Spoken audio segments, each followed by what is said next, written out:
Campeonato Brasileiro começa neste fim de semana mantendo uma rotina. Quase a metade dos times inicia a disputa sob comando de treinadores estrangeiros, movimento que já foi visto como moda é cada vez mais firme e ecoa até na Europa. Impulsionado por Jesus e Abel, o aumento no número de treinadores estrangeiros no Brasil ocorre desde 2019, catapultado inicialmente pelo sucesso de Jorge Jesus no Flamengo. Do início da era dos pontos corridos, em 2003, até 2018 foram apenas 17 técnicos de outras nacionalidades no Brasileirão. De 2019 em diante, o número mais que dobrou. Na temporada 2020, por exemplo, teve 3 estrangeiros no comando de equipes no início do Brasileirão: Eduardo Cudete Inter, Jorge Sampaoli Atlético MG e Domenech Torrente Flamengo. Total chegou a 7 com as chegadas de Abel Ferreira, Sapinto, Emiliano Dias e Gustavo Morínigo. Isso que Rafael Dudamel e Jesualdo Ferreira nem chegaram a participar da Série A, pois foram demitidos antes. E virou rotina, a cada ano o número de treinadores de outras nacionalidades se manteve alto ou cresceu. O princípio do Brasileiro de 2021, por exemplo, contou com 5 treinadores de outras nacionalidades,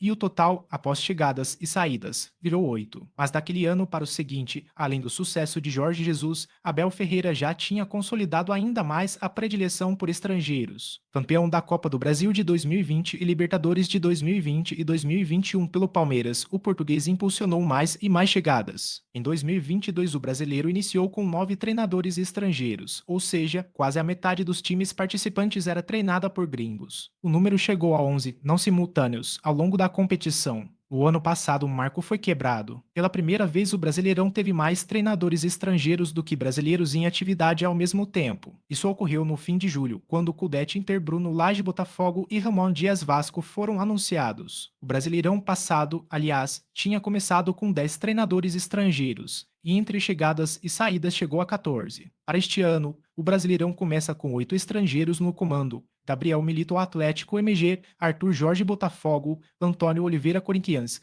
Juan Pablo Vojvoda Fortaleza, Eduardo Cudete Inter, Abel Ferreira Palmeiras, Pedro Caixinha Red Bull Bragantino e Ramon Dias Vasco. Ainda é uma moda, perpetuada pelo sucesso do Abel Ferreira no Palmeiras, mas cada vez menos uma moda. Os clubes brasileiros estão contratando treinadores como se acostumaram a contratar jogadores estrangeiros. Em geral, eles são mais baratos que os brasileiros proporcionalmente falando, em nível de sucesso internacional. E também tem a questão de uma renovação pequena do primeiro escalão dos treinadores brasileiros. Então, os clubes, muitas vezes para fugirem de sempre os mesmos, um grupo de 20 técnicos que costumam trabalhar na Série A acabam priorizando estrangeiros, porque este grupo já rodou muito, se desgastou muito e é visto com maus olhos por muitos torcedores. Então você vai ao exterior para trazer caras que não estão tão queimados no mercado brasileiro. Rafael Reis, colunista do OL Sucesso, ecoa na Europa a preferência por treinadores estrangeiros. No Brasil, ecoa do outro lado do oceano. Se antes qualquer gringo olhava com desconfiança para a instabilidade dos técnicos por aqui, hoje o mercado já se tornou atrativo, mesmo que ainda não desperte o interesse do primeiro escalão de portugueses.